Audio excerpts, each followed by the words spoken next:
evening, ladies and gentlemen, and welcome to the Amos and Andy Show.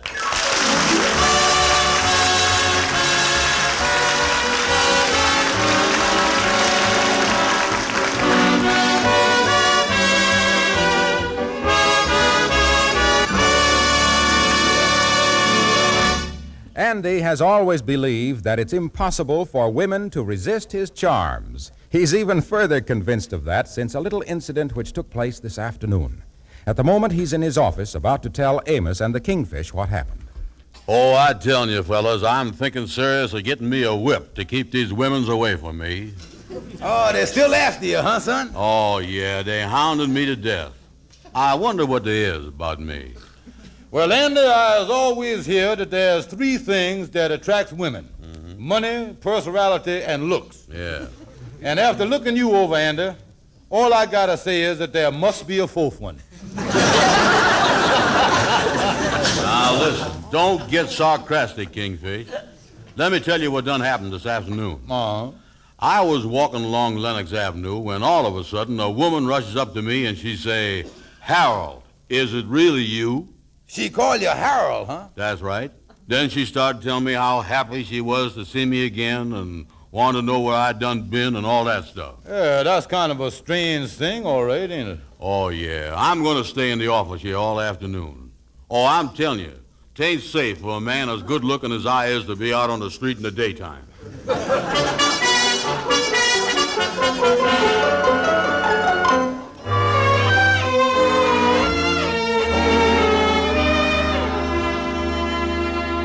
Sit down, Mrs. Scott, and tell me all about it.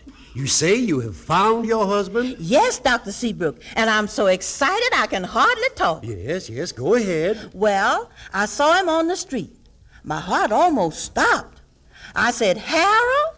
And then he said his name wasn't Harold. Oh. And I must have him mixed up with somebody else. Let me see. He was stricken with amnesia 6 years ago, wasn't it? Yes, 6 years in July. Where is he now? Did you take him home? No, I didn't get a chance to. He seemed so confused. And then all at once he walked away. Oh? Without knowing it, though, I followed him. And he went to an office that had the name Andrew H. Brown on the door. I heard a couple of men say, "Hello, Andy," as he went in. Well, at least we know where to find him, and he's going under the name of Andrew Brown. Now, are you absolutely sure, Mrs. Scott, this man is your husband? I know it's Harold. His expressions, his mannerisms. But it's so pitiful the way he's changed. Mrs. Scott, I'm going to suggest something that's been used successfully in many cases of amnesia to regain memory. Yes, Doctor. You go to his office and persuade him to come to your home, where he'll be in surroundings that are familiar to him. His personal belongings, the children. Now, don't use any pressure of any kind in trying to make him remember. It should be like a new courtship. I think by treating it in this manner...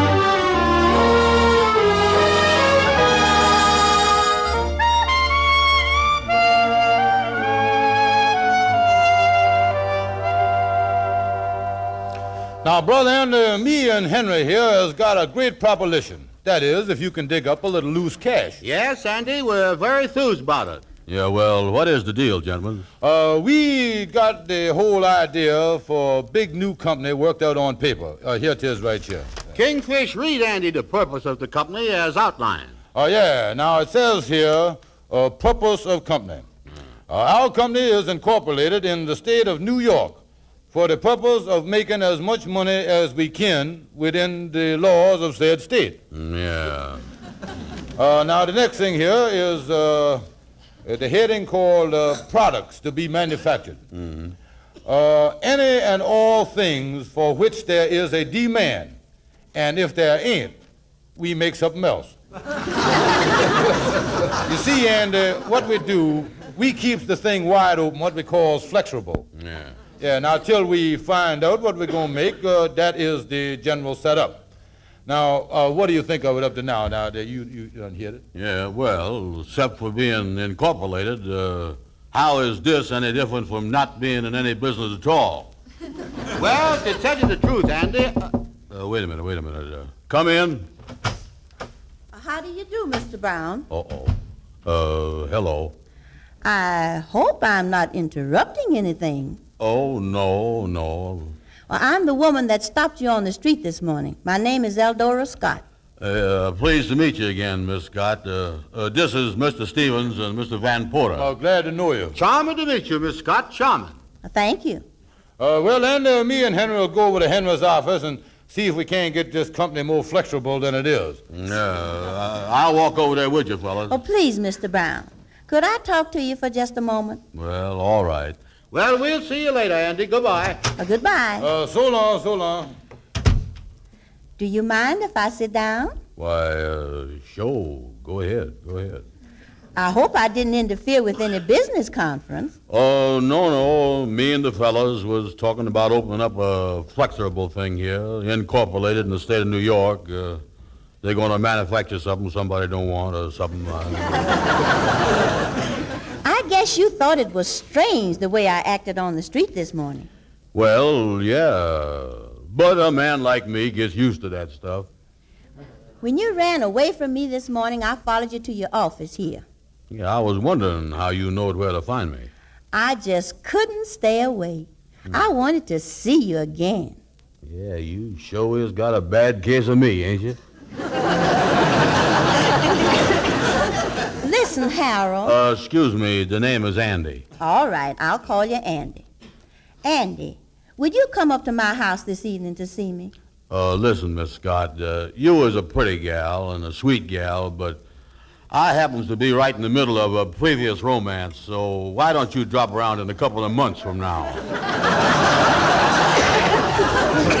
I is bound to be back in circulation again by that time. But it's so important to both of us. Why don't you drop in this evening? Please.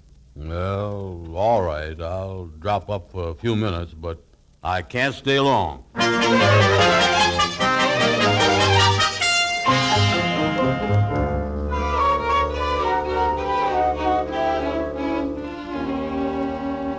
Why did Jimmy and me have to put our best suits on, Mama?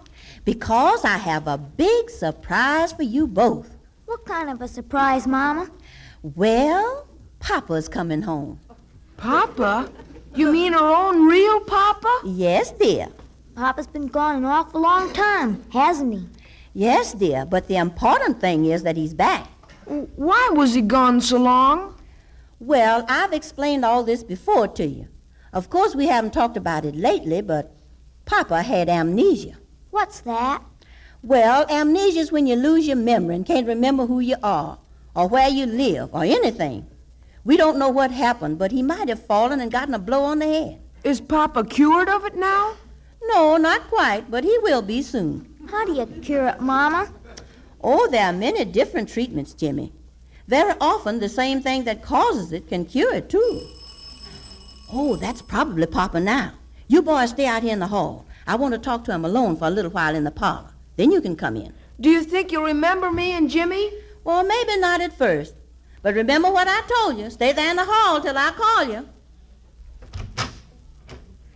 Oh, I'm so happy you're here. Won't you come in? Oh, thank you, Miss Scott, thank you.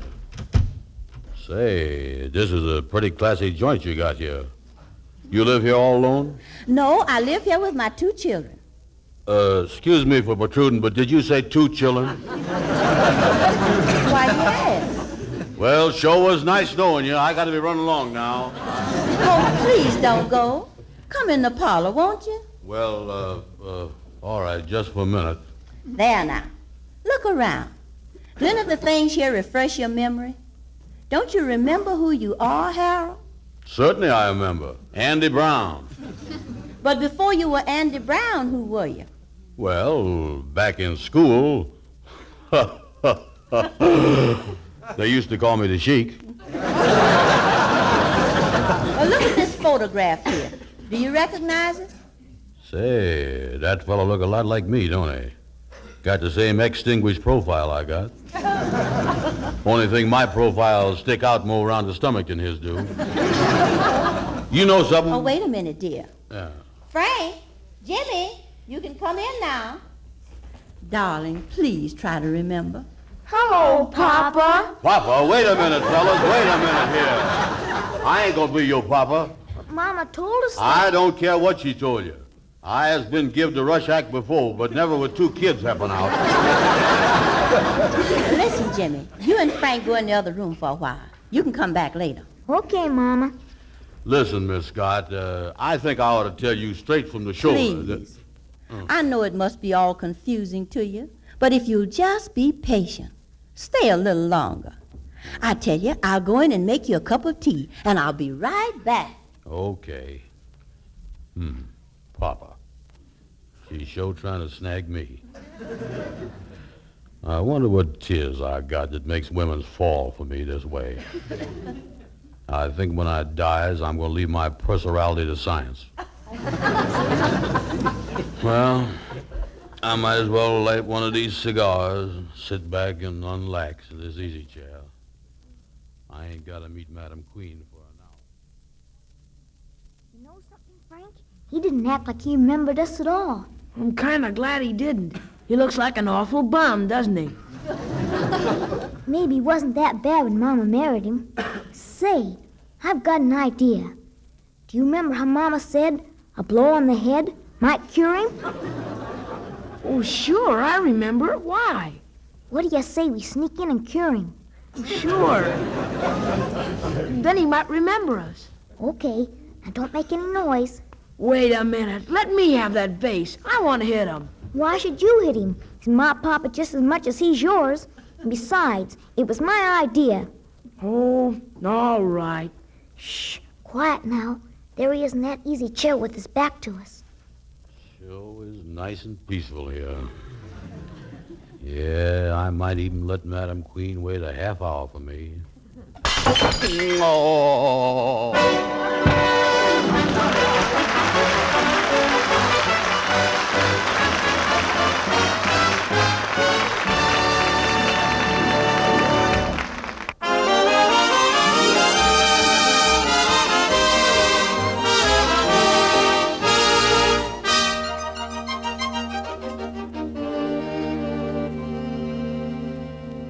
Well, Andy has finally recovered from the cure that Jimmy and Frank administered to their papa.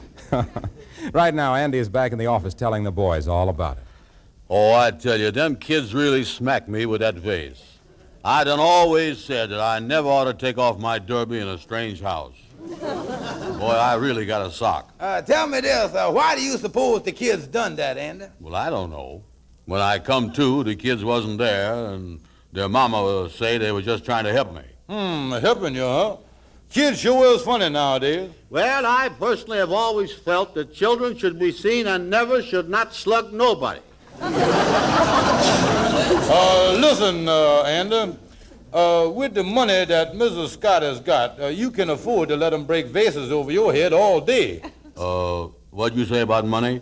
Well, Andy, when you introduced me to her, the name sounded familiar. She is very social in the high circles. I ain't never met her. She got a lot of money, too, ain't she, Henry? Yes, she has.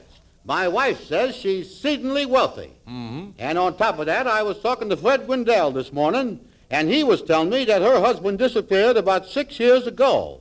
They think he is suffering from amnesia. You know, the whole thing is strange, all right. Andy, didn't you say that she even had a picture on the parlor table of a man that looked exactly like you? Yeah, and she kept on calling me darling and Harold and said that someday I'd understand everything. Say, wait a minute, Andy. I bet I know what this whole thing is about. She thinks that you is her husband. Yeah, that's right. And maybe that's why them kids call me Papa. Amos, I think you got something there. Yes, that sounds very logical. You see, she thinks that you is her husband and that you won't recognize her because you got this amnesia stuff. Yeah. Andy, listen, there's only one thing for you to do. Get in touch with this Mrs. Scott right away and tell her that you ain't her husband. Yeah, I guess that's the thing to do, all right. Yeah, well, I'm certainly glad that we done solved this one. Well, I got to get to work, fellas. But wait a minute, I'll go with you, Amos. So long, fellas. So long, boy. Well, take care of that right away, Andy. So long. How you like that? This show is a strange coincidence, all right, Kingfish. Yeah. It hardly seemed possible that me and her husband could look so much alike. Boy, he sure was handsome. Well, I guess I better phone her and tell her that I ain't her husband. Wait a minute, Andy. How can you be so cruel? Cruel? Yeah, look, Andy, here is a woman with two problems. She's got a lot of sorrow about her husband, and then she's got a burden of having a lot of money. Yeah, well, what do we do about it? Let's help her. Yeah. Let her handle the sorrow and let us handle the burden. That's it. Yes, sir, that's even if ever I heard it. And if you was to tell that woman that you ain't her husband, you would hate yourself for the rest of your life, leaving a poor, helpless woman without nobody to take care of her finances and her business investments. Yeah. And I guess it wouldn't be fair to them two little boys, neither, that calls me Papa and hits me over the head with a vase. Oh, that lump will go away, Andy. Yeah, but look here, there's one snag about this whole thing, Kingfish. What's that? I don't happen to be her husband. I know, Andy, but you was a reasonable facsimile. Brother Andy, if you has got a heart in you at all, there's only one thing for you to do. Let this woman think that you was a husband so you can brighten up her life again by investing her money.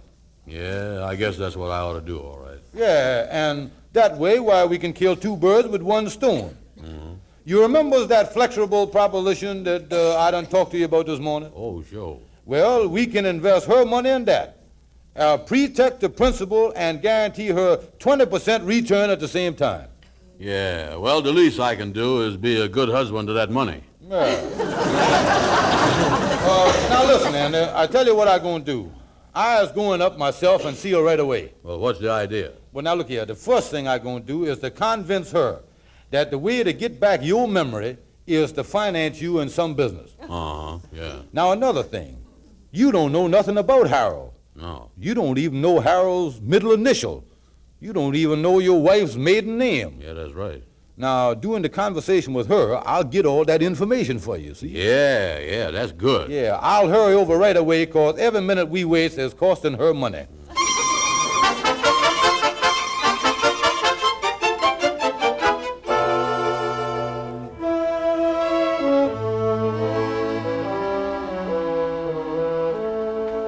Mr. Andy, what is this I hear about you being married? Oh, I ain't really married, Lightning. It's just that some gal claims that I got amnesia.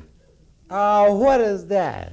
Well, it's when you walks around like you was in a daze and ain't got no ambition, don't remember nothing, you kind of in a fog. She certainly hit it on the nose all right, didn't she? Get out of here, Lightning, will you? Get out of here. Well, hello there, boys. Andy, I want to speak to you alone. Go on, beat it, Lightning. All right, sir. I think I'll whiz on home and go to bed. So long, Lightning. Now, listen, Andy, that was a great thing I done when I went over to see Miss Scott. Oh, yeah. What'd you find out there? Found out everything. Your middle initial is J for Jerome. Yeah. Now, her maiden name was Palmer. Palmer. And the picture on the piano or the table, she thinks is you. Yeah, I'll remember all this. Now, listen, Andy. Harold J. Scott has got several $1,000s in 3 banks. The Chase National, the Irving Trust, and the Corn Exchange. Yeah, I was really loaded, ain't I? Yeah, now look here. I done convinced her that the way to get back your memory was to finance you in some business. Yeah, well, we'll go in that Flexorable company with her. We'll stretch her money out over that. Yeah. Now listen, Andy, tomorrow we is going over to see her together.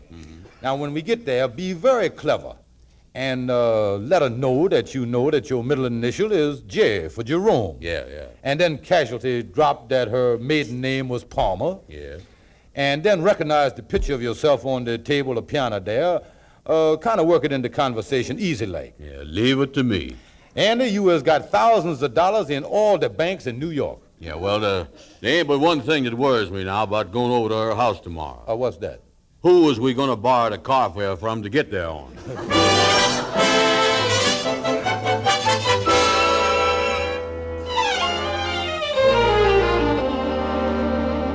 Mrs. Scott, I've got wonderful news for you. Well, come right in, Dr. Seabrook. Thank you. I'm waiting for Harold now. I just received this letter this morning. Through the Medical Association, we've located your husband. He's in a hospital in Chicago. But, Doctor, it can't be. I've already found Harold. He's right here in New York. Mrs. Scott, you've made a mistake. The man here in New York is not your husband. What? This snapshot, enclosed in the letter I just received, is a snapshot of you and Harold and the two children taken about 7 years ago. This picture is your proof. Why, yes. It is our picture. I remember when this was taken, on my birthday up at Bear Mountain. There's no doubt about it being your husband. In addition to all this, the Medical Association checked on his fingerprints. Oh, Doctor, I almost made a terrible mistake. I'm going to Chicago right away. But, Dr. Seabrook, this other man, this Mr. Brown, now he's under the impression that he's my husband. Well, that's impossible. Well, we'll straighten him out. The fact is... Oh, Doctor, that must be Mr. Brown at the door now. His friend, Mr. Stevens, told me yesterday that they were coming. What'll I tell him? Well, you go to the door. I'll help you handle it, Mrs. Scott. Just let him talk. Thank you, Doctor. Well, I brung your husband, Miss Scott. He couldn't wait to get down here and see his darling wife. Good morning, Mr. Brown. Hello, wifey dear. Can we come in a while? Harold would like to talk to you for a few minutes before we make a tour of the banks. Why, yes, come in. This is Dr. Seabrook. Nice to meet you. How you do, sir? Pleased to make your acquaintance. Any friend of my wife's whose maiden name was Palmer is a friend of mine, Harold J. Scott, J for Jerome.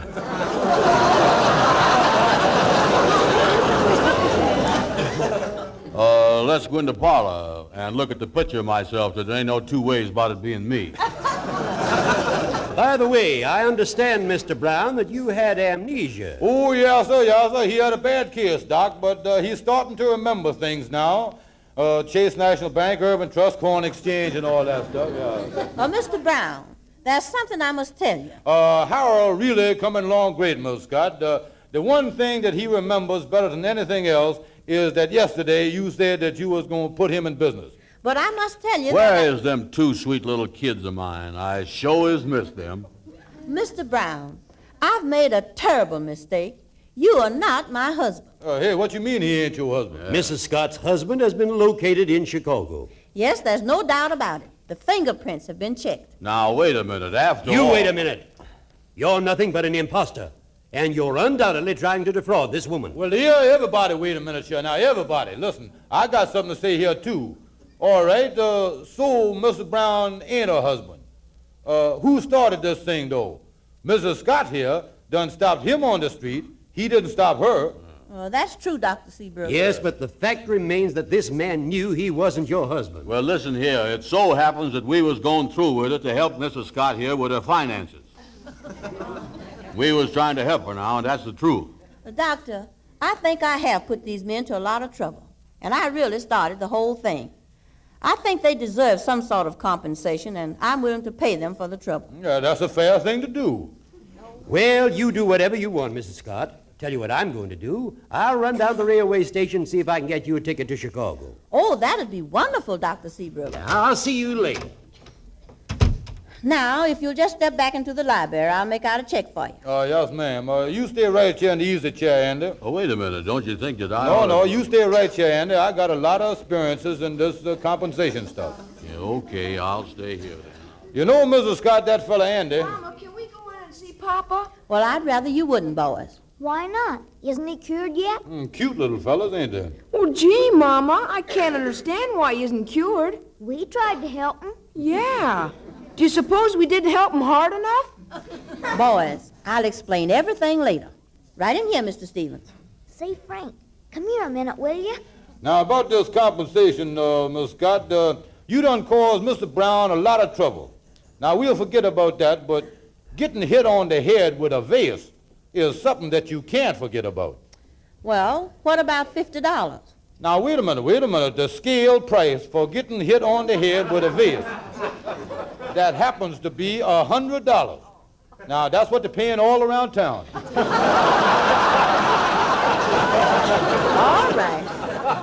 All right, we'll make it $100. All right, make it $100. Okay. What was that? Mrs. Scott, it sounds like Andy done earned another $100.